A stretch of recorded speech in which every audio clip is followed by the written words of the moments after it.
بغیر ماں باپ کے آدم علیہ السلام کو پیدا کر دیا، کوئی سبب نہیں۔ اللہ نے بغیر باپ کے عیسیٰ علیہ السلام کو پیدا کر دیا، کوئی سبب نہیں۔ سبب کے خلاف کر دیا، حضرت مریم کو بغیر موسم کے پھل کھلا دیا، بغیر اب سبب کے خلاف۔ میرے پیارے دوست بزرگوں، مسئلہ سارا یہ ہے، مال کی مجھے بھی ضرورت ہے، لیکن دیکھو مال دیکھو یہ جو ہم نے دیکھا ہے دنیا میں لوگ مال کما رہے ہیں، ارب پتی کروڑ پتی ہیں، دیکھا، لیکن حالات کیوں صحیح نہیں ہیں؟ کہ جو مال جس لائن سے ہم کما رہے ہیں میرے پیاروں، وہ مال پریشانیاں، مصیبتیں۔ میرا ایک جاننے والا ہے دبئی میں، اس نے اپنے بیٹے کو نئی فراری دلائی، کوئی 5-6 کروڑ کی گاڑی۔ وہ بابا نے کہا جاؤ وہ اسپورٹ سٹی میں جاؤ ڈرائیو کر کے آؤ، پھر بتاؤ۔ اس نے ڈرائیونگ شروع کی، وہ گاڑی اس کی کسی درخت سے لگی، وہ فارمولا 1 کے پاس کوئی درخت تھا، وہ 2 ٹکڑے ہوئی، وہیں گاڑی کو بچے کو بھی آگ لگ گئی۔ بتاؤ یہ مال شر بنا یا خیر بنا؟ میرا ایک دوست دبئی میں، وہ سعودیہ میں، اپنے 3 بچے اور ایک دوست، 3 بچوں کو نئی مرسیڈیز ایس کلاس دلائی، نئی گاڑی، بریک فیل ہو گئی، وہ جو دوست تھا اسے چھلانگ مار دی، تینوں بچے 1-1 گھنٹے کے بعد اسپتال میں انتقال ہو گیا۔ مال خیر لایا شر لایا میرے پیارے؟ آج ہمارے اسباب خیر نہیں لا رہے، ساری کائنات ہمارے خلاف چل رہی ہے، ساری کائنات ہمارے خلاف ہے، ہر گھر میں لڑائی ہو رہی ہے، آپس کی نفرتیں، مال میں برکت نہیں، زندگی میں برکت نہیں، ہسپتال ہمارے بھرے، پاگل خانے بھرے، جیل بھرے، کورٹ کچہری بھرے۔ کیوں؟ ہمیں سمجھ نہیں آ رہا، ہم پھر وہی لائن، اور ہم یہ دیکھ نہیں رہے کہ ہم سے آگے جو اس لائن میں گئے ان کا کیا حال ہوا ہے۔ میں نے آپ کو کہا نا دنیا میں عارضی کامیابی ملتی ہے، سامنے سے لڑکی گزری، اس کو دیکھا، عارضی خوشی ملی 5-10 منٹ کی، اس کے بعد 24 گھنٹے کے لیے کھوپڑی گھوم گئی، اب دل بے چین ہو گیا، پریشان لیٹا ہوا، وہ کھوپڑی گھوم گئی۔ عارضی کامیابی، مچھر نے کاٹا، کھجلی میں مزہ آ رہا ہے، عارضی کامیابی، کھجا رہا ہے، لیکن یہ زخم کو برباد کر رہا ہے۔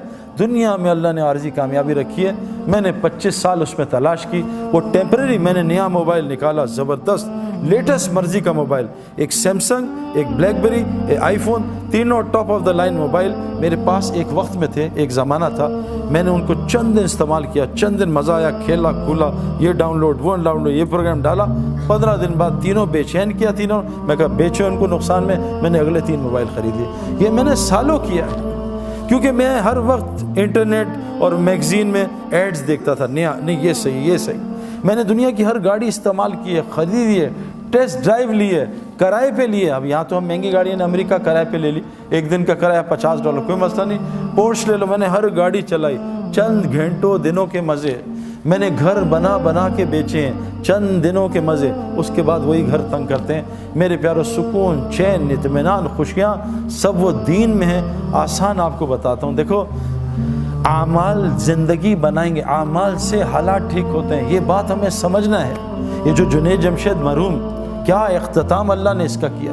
یہ جنید جمشید کوئی تبلیغی بزرگ تھا کوئی بہت بڑا، یا کوئی بہت بڑا، یعنی میں آپ کو کیا بتاؤں میرے پیارو، لوگ مجھ سے آ کے کتنی شکایت کرتے ہیں جنید کی، لیکن جو جنید کی ٹی وی میں حرکتیں آتی تھی وہ بہت چھوٹے گناہ ہیں، بہت چھوٹے، لیکن جنید گناہ کبیرہ سے، جنید کے منہ سے میں نے کبھی غیبت ہی نہیں سنی میرے پیارو۔ اور غیبت کرنا زنا سے بڑا گناہ ہے۔ جو آدمی غیبت کرتا ہے، جھوٹ بولتا ہے، اللہ اس کا رزق روک دیتا ہے، تقدیر کا۔ حدیث میں آتا ہے بعض گناہ تقدیر کے رزق روک دیتے ہیں، بعض گناہ ایسے ہوتے ہیں۔ میں نے جنید کے منہ سے کبھی بھی جنید کے، میں کہوں نا کہ جنید یار وہ انضمام تمہارے لیے ایسا کہتا، وہ کہا سعید بھائی صحیح تو کہہ رہا تھا، میں ہے بھی تو ایسا، کبھی اسے ریٹیلیشن میں جواب نہیں دیا کہ انضمام کی ایسی کی تیسی ہے۔ میرے پیارو 4-5 گھنٹے روزانہ اللہ کو بولتا تھا۔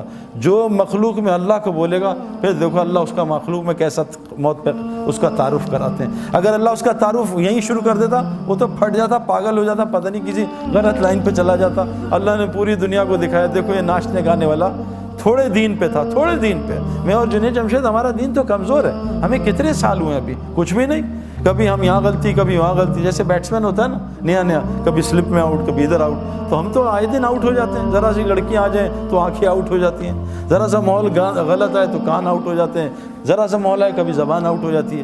ہم تو ڈیلی ہماری گلی اڑتی ہے، لیکن اس ٹوٹے پھوٹے دین پہ اللہ نے پوری دنیا میں جنید کے نام کو زندہ کیا، اور اس کی حیاتی میں لوگ کم ہدایت پہ آ رہے تھے، اللہ نے اس کی موت سے لوگوں کو زیادہ ہدایت دے دی۔ میرے پیارو، اعمال سے دنیا بھی بنے گی، اور جنید جمشید کی دنیا ختم نہیں ہوئی۔ میں جنید کو جانتا ہوں 90s سے نا، جنید کیا صرف پاکستانیوں میں جو اردو جانتے ہیں، جنید کو ویسٹ میں مشہور تھوڑی آدمی تھا۔ ہمارا تو انٹرنیشنل سپورٹس ہے، انگلینڈ، آسٹریلیا، ہر جگہ انضمام الحق کا نام بہت زیادہ ہے، کیونکہ انٹرنیشنل سپورٹس ہے نا۔ یہ تو نعت اور یہ گانے جو نا پاکستانی اور جو اردو جانتے ہیں، لیکن میرے پیارے دوستوں، اللہ نے اس کی آخرت بھی بنائی اور دنیا اللہ نے اس کو وہ عطا کی جو جنید کی سنگنگ میں اس نے خواب بھی نہیں دیکھا تھا۔ 100 سے زیادہ دکانیں تو اس کی پاکستان میں ہیں۔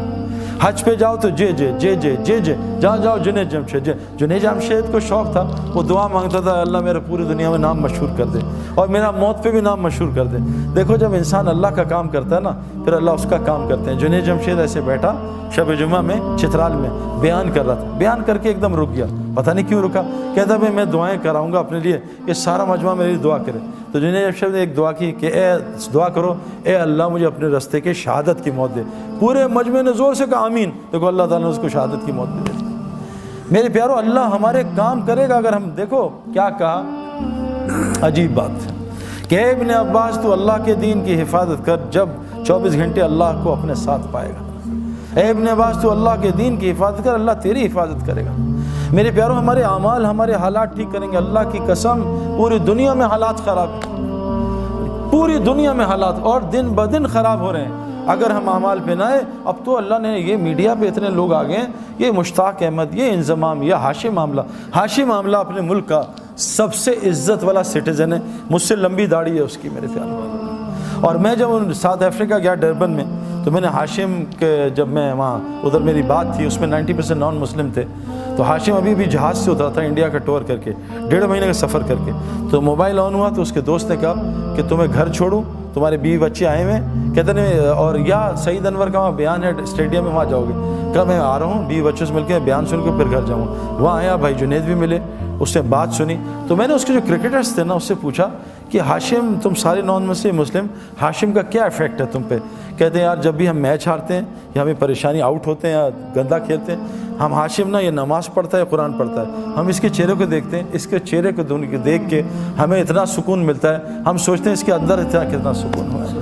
ہم سکون کے لیے تو سب کچھ کر رہے ہیں۔ او بھائی مسجد، مچھلی کا سکون پانی میں، مسلمان کا سکون مسجد میں ہے، یہ کہاں باہر تلاش کر رہا ہے؟ وہ عارضی سکون، ٹیمپرری، نشہ کیا ٹیمپرری سکون، پھر پریشانی، دوائی کھائی نیند کی ٹیمپرری سکون، پھر پریشانی، یہ سب آرٹیفیشل ہے۔